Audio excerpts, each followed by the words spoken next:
संगठन बहुत अच्छे स्तर पर खड़ा है।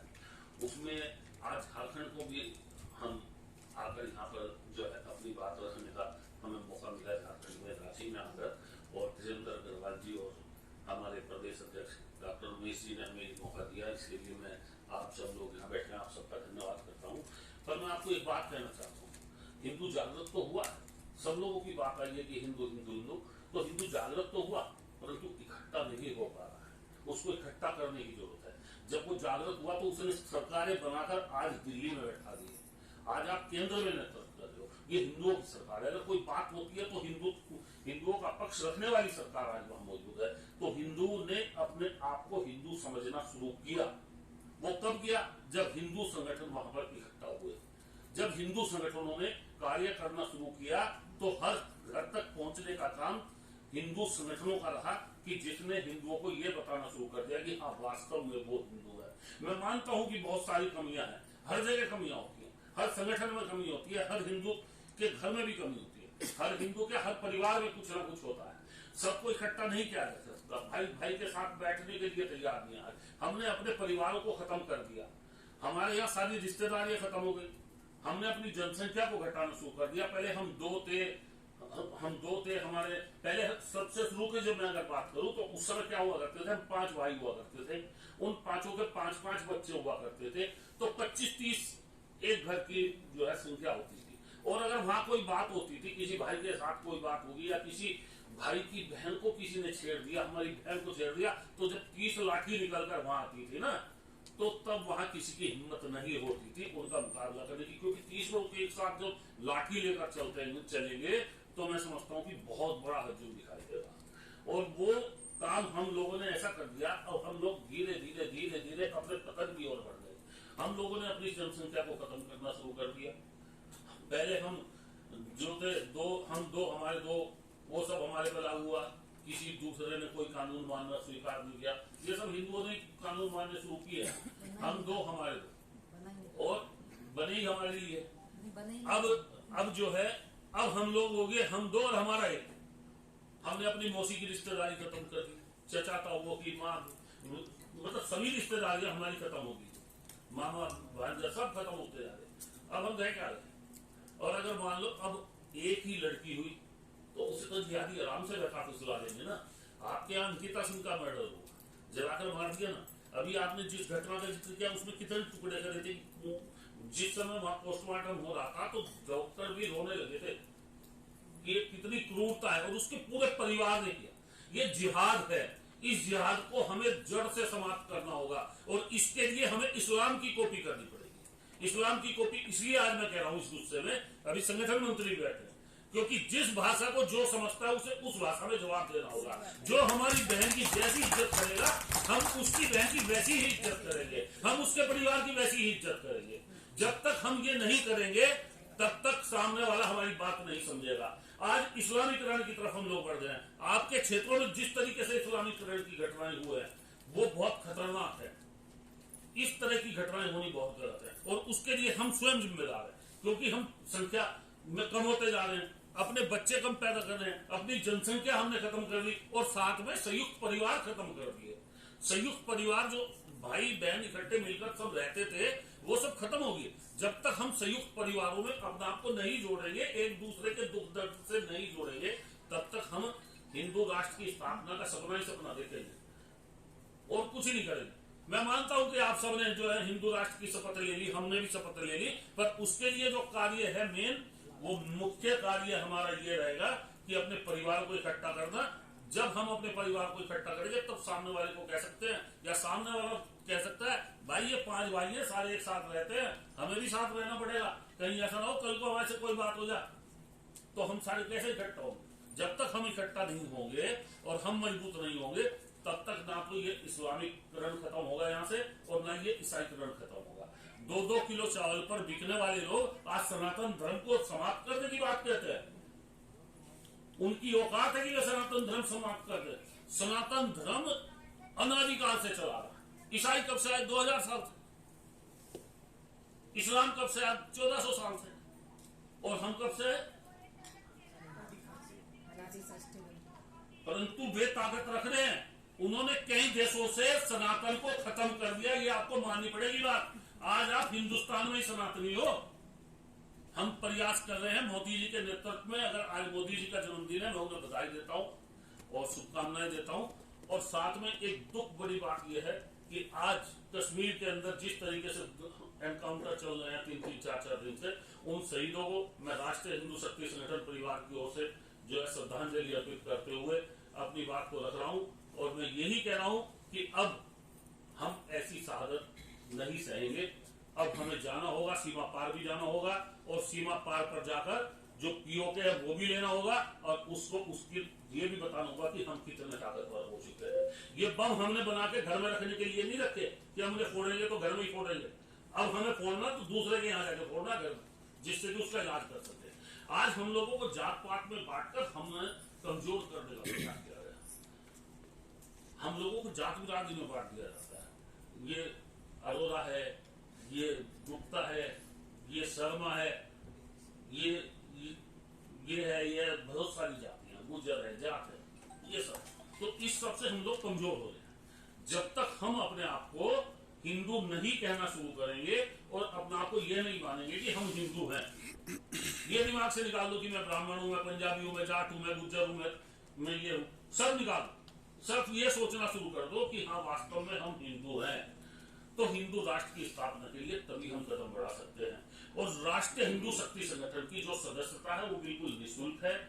वो सिर्फ इसलिए निःशुल्क रखी गई है, आप ऑनलाइन जाके उसे कहीं पर भी कभी भी निःशुल्क सदस्यता ले सकते हैं। राष्ट्रीय हिंदू शक्ति संगठन की वेबसाइट पे जाके वो सिर्फ निःशुल्क इसलिए रखी गई है कि आप गरीब से गरीब परिवार में जाए, गरीब से गरीब, जहाँ ईसाईकरण हो रहा है, जहाँ ईसाईकरण हो रहा है, ईसाई किसका फायदा होता है? गरीबी का फायदा होता है। आप वहां जाके राष्ट्रीय हिंदू शक्ति संगठन की सदस्यता बनाए, जिससे उसके परिवार को हिंदू बनाया जा सके। जिस तरीके से अभी कहा ना कि एक बच्चे को शिक्षा के नाम पर उसे स्कूल में भर्ती करा दिया जाता है, तो वो सब रोकने के लिए हमें राष्ट्रीय हिंदू शक्ति संगठन को उनके घर तक जाना होगा और उनको सदस्यता करानी होगी। जिस तरीके से आप लोगों के दिमाग में हिंदू के लिए बात है ना, हिंदुत्व के लिए आप बात कर रहे हो ना, आप सब लोग यहाँ हिंदुत्व का सोच कर बैठो ना, इस तरीके से उन परिवारों के दिमाग में भी कहीं ना कहीं हमें डालना होगा। अभी मंदिर की बात है, हिंदू कभी मंदिर से नहीं जुड़ा, जैसे मुसलमान मस्जिद से जुड़ा है, और ये इस्लाम, ये क्या बोलते हैं, ईसाई जो है, क्रिश्चियन जो है, अपने चर्च से जुड़े हैं। इसी तरीके से हिंदू कभी मंदिर से नहीं जुड़ा। जिस दिन हिंदू मंदिर से जुड़ गया तो उस दिन आप, मैंने कहा ना कि इस्लाम को कॉपी करना पड़ेगा। इस्लाम को कॉपी करने का मेरा मतलब यह है कि हमें मंदिरों से जुड़ना पड़ेगा। जब तक हम मंदिरों से नहीं जुड़ेंगे तब तक हमारे घर में संस्कार पैदा नहीं होंगे। हमारी संस्कृति को खत्म करने का काम बहुत तेजी के साथ चल रहा है, चाहे वो इस्लाम के माध्यम से, चाहे क्रिश्चियन लोग हैं, कहीं ना कहीं हमारी संस्कृति को खत्म करते जा रहे हैं। जो आपके यहाँ की झारखंड में आज संस्कृति है, आदिवासी लोग हैं अधिकतर यहाँ, और आदिवासी लोगों की जो गरीबी है उसका फायदा भी लोग उठा रहे हैं। और मैं देख रहा हूं कि बहुत समय से, पहले तो लव जिहाद की घटनाएं होती थी बड़े बड़े शहरों में, अब वो बड़े बड़े शहरों के साथ साथ आप लोगों के यहाँ छोटे छोटे गांवों में आ गई, गरीब परिवारों में आ गई। वे सिर्फ इसलिए कि हमारे परिवार को खत्म करना है, हमें हिंदुओं को समाप्त करना है। और ये जो बोलने शुरू हुए हैं ना, ये लोग जो बोल रहे हैं आजकल, ये उसी का एक हिस्सा है। ये बहुत बड़ा षड्यंत्र है जो हमारे सनातन धर्म के खिलाफ रचा जा रहा है। उसके लिए जिहादी लोगों ने अनेक तरह के षड्यंत्र रचे हैं, अनेक तरह का जिहाद करना शुरू किया है। और उस जिहाद को और उस षड्यंत्र को हमें समझ के जो है आगे बढ़ना पड़ेगा। ये सनातन धर्म को समाप्त करने की बात आई कहां से?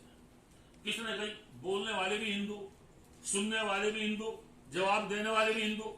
अरे ऐसा हिंदुओं में क्या हो गया कि जो हिंदू ही सब कुछ हो गया, हिंदू ही सनातन धर्म को समाप्त करने की बात करने लगा। इसके पीछे एक सोचा समझा षड्यंत्र है। ये जो ईसाई बने हैं ना, ये जो मैंने कहा ना कि 2-2 मुट्ठी चावल पर या 2-2 बोरी चावलों पर, गेहूं पर बिकने वाले जो लोग हैं ना, जो ये ईसाई बने, इन्होंने ये षड्यंत्र रचा है। इन लोगों ने षड्यंत्र रचा। ये नाम तो हिंदू रखते हैं, नाम तो इनके सबके हिंदू है, परंतु ये अब अंदर से हिंदू नहीं रहे। ये सनातन को भूल चुके, क्योंकि ये क्रिश्चियन इन्होंने बन चुके हैं, और ये ईसाई नाम रख नहीं सकते, ये हिंदुओं का नाम रखते। हम सरकार से मांग करते हैं कि जो क्रिश्चियन है, जो ईसाई है, वो अपने नाम के आगे ईसाई लिखे। उसे किसी तरह का कोई भी प्रमाण पत्र हिंदू का नहीं दिया जाना चाहिए कि गरीबी रेखा से नीचे का हो, चाहे कोई भी हो, किसी भी तरह यह सब समाप्त किया जाना चाहिए। जो ईसाई है वो ईसाई है, जो हिंदू है वो हिंदू है।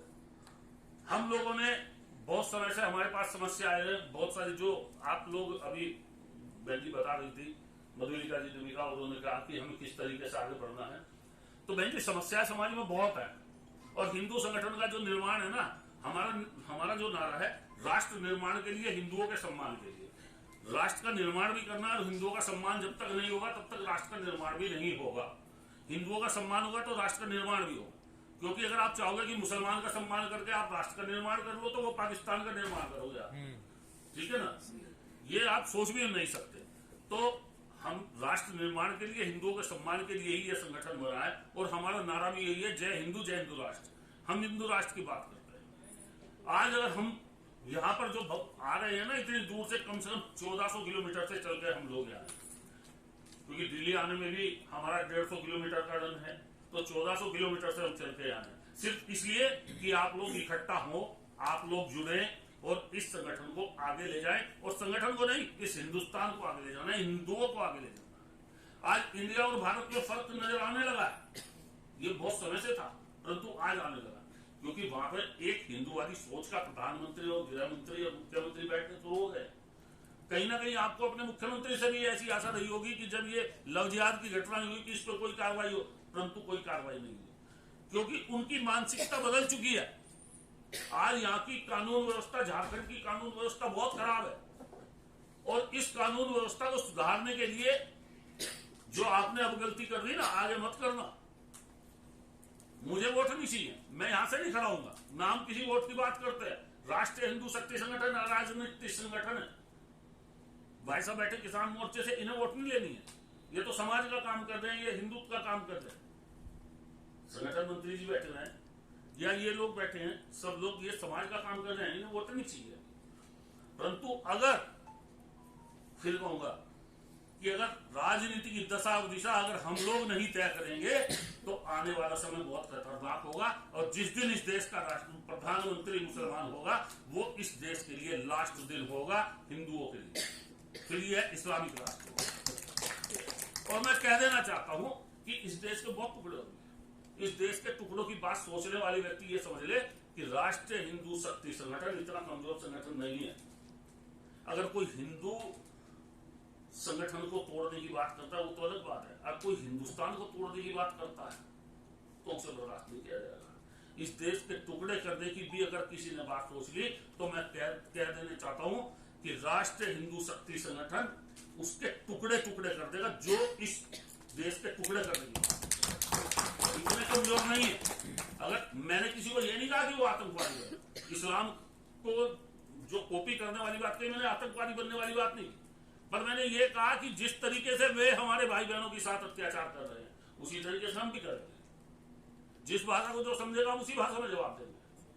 आज आप यहाँ पे सब लोग बैठे हैं, हिंदू संगठन के नाम पर हम लोग जुड़े हैं, प्रदेश पदाधिकारी हैं। आप लोगों को घर घर जाकर राष्ट्रीय हिंदू शक्ति संगठन के बारे में बताना होगा। अधिकतर मेरे विचारों से आप समझ गए होंगे कि मैं कहना क्या चाह रहा हूं और क्या नहीं कह रहा हूं। कहीं किसी को कमजोर नहीं रखना होगा। हर घर में लाठी भी होनी चाहिए, भाला भी होना चाहिए, क्योंकि जब तक वो नहीं होगा तब तक आप लड़ोगे नहीं। हम किसी को मारने की बात नहीं करते, परंतु हम आत्मरक्षा में हथियार चलाने की बात भी करते हैं। और एक चीज जो यहाँ पर आई, ईसाईकरण वाली बात, आप सब लोग बैठे हैं, आप वीडियो बनाए, मुझे उन लोगों के नाम दे कि कौन लोग ये सब कर रहे हैं, उन पादरियों के नाम दे। आप सब प्रदेश पदाधिकारी बैठे हैं, जिम्मेदारी से सुन ले और समझ ले एक एक बात कि आप लिस्ट बनाए, उन सब के नाम दे, और जिन जिन परिवारों ने ईसाई बने हैं उन सब के भी मुझे नाम दे। आप मुझे उपलब्ध कराएं, उस पर मैं कार्रवाई कराता हूं, वो मेरा काम है। ये काम हम कर रहे हैं और ये काम करते रहे। ऐसा नहीं है कि हिंदू संगठन बना के हम चुप बैठ गए। इस तरह की बहुत सारी जो घटनाएं हैं उन पर हम वर्कआउट कर रहे हैं, वो जल्दी जो है अच्छे परिणाम सामने आएंगे। क्योंकि अभी पीछे भी काफी सारी घटनाएं सामने आई थी और बहुत सारे प्रदेश पदाधिकारियों ने, प्रदेशों ने मुझे दिए हैं, मेरे पास है, सब चीज मौजूद है, वीडियो भी मौजूद है। और यहाँ तक के जो ईसाई लोग हैं, उनके पादरी कौन कौन से चर्च से कैसे कैसे इस तरह के कुचक्र को रचा जा रहा है, षड्यंत्र रचे जा रहे हैं, वो सब आप मुझे उपलब्ध कराएं, उस पर हम कार्रवाई करेंगे। और कार्रवाई कराने का मैं आपको पक्का आश्वासन देता हूँ कि हाँ, वास्तव में आप देखोगे कि कोई कार्रवाई हुई है। ऐसा नहीं है आपकी अगर सरकार चुप है तो केंद्र भी बैठा है, हम वहां से भी कार्रवाई कराएंगे। यस, हमारे को आता है कि हमें पता है कि हमें किसको लिखना है, किसको देखना है और किसको कहना है, हमें सब पता है। आप लोग काफी समय से यहाँ बैठे हो, तो मैं समझता हूँ कि कुछ ना कुछ आप अपने साथ ये बांध कर ले जाएं कि हम हिंदू हैं। आपने देखा होगा कि बहुत सारा समय ऐसा हुआ, अभी बहुत सारे समय पहले लिखते थे लोग, गुज्जर लिखते थे, जाट लिखते थे, अपनी गाड़ियों पर लिखते थे, पर आजकल एक नया ट्रेंड आ गया, सबने हिंदू लिखना शुरू कर दिया। Yes. आप लोगों ने देखा ना, वो कहां से आया, कैसे आया? ये हिंदू संगठनों की देन है बहन जी। आप अगर हिंदू ना होते तो आज आप यहाँ ना बैठते। आपको पता होना चाहिए कि आप काम क्या कर रहे हो। अगर आप यहाँ बैठे हो बैठक में, तो आप 10 विचार सुन के यहाँ से आगे बढ़ाने का कार्य लेके जाओ। अभी संगठन मंत्री ने बहुत अच्छे अच्छे विचार रखे और कहा कि किस तरीके से संगठन को बढ़ाया जा सकता है। हमारा उद्देश्य इस हिंदुस्तान में हिंदू राष्ट्र की स्थापना करना है, और ये है हिंदू राष्ट्र। क्योंकि जो कानून बना दिया गया था कि वो हम लोग प्रचार प्रसार नहीं कर सकते, परंतु हम लोगों ने हिंदू संगठन में रहकर, जिस समय सरकारें हमारे खिलाफ हुआ करती थी, हम लोगों ने उस समय भी हिंदू राष्ट्र के लिए कार्य किया है। उस समय भी हमने हिंदुत्व के लिए कार्य किया, अपने सनातन धर्म के प्रचार प्रसार के लिए कार्य किया। तो आप सब लोगों से मेरा यही अनुरोध है कि कहीं कोई भटकने की आवश्यकता नहीं। राष्ट्रीय हिंदू शक्ति संगठन अपने आप में मजबूत संगठन है, वो कहीं पीछे हटने वाला नहीं है। सड़क से संसद तक हर लड़ाई लड़ना जानते हैं। और मैं फिर कह देना चाहता हूं कि अगर मेरे किसी कार्यकर्ता के साथ जरा सी भी कोई घटना होती है, कोई बात होती है, तो जितना समय मुझे वहां से यहाँ तक आने में, अब तो मैं ट्रेन से आया हूँ, फिर फ्लाइट से ही आऊंगा, जितना समय दिल्ली से यहाँ तक लगेगा उतना ही लगेगा, इससे ज्यादा नहीं लगने। उसके लिए संघर्ष के लिए मैं तैयार हूं। हम सब लोग अगर मजबूती से खड़े हैं तो तुम्हारा नेतृत्व भी मजबूती के साथ तुम्हारे साथ खड़ा होगा। ऐसा नहीं है नेतृत्व कमजोर है, नेतृत्व बहुत मजबूत है और उसे कमजोर मानकर चलना नहीं।